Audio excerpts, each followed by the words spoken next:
When you're trying to sign in through your PIN in Windows, you might encounter this error message and read something like this. If you also happen to have the same problem, here's what you should do. Firstly, update or roll back to the latest Windows update. Do it by opening Settings, click Windows Update, choose Check for Updates. Then Windows will now search for and display all the pending updates.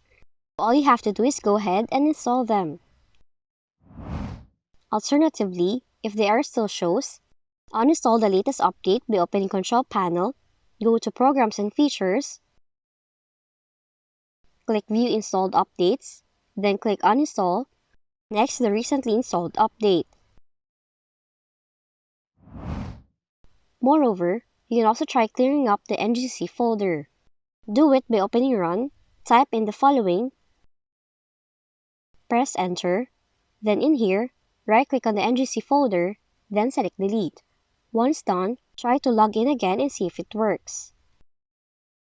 So that's how to fix the following Windows login error code in your Windows computer.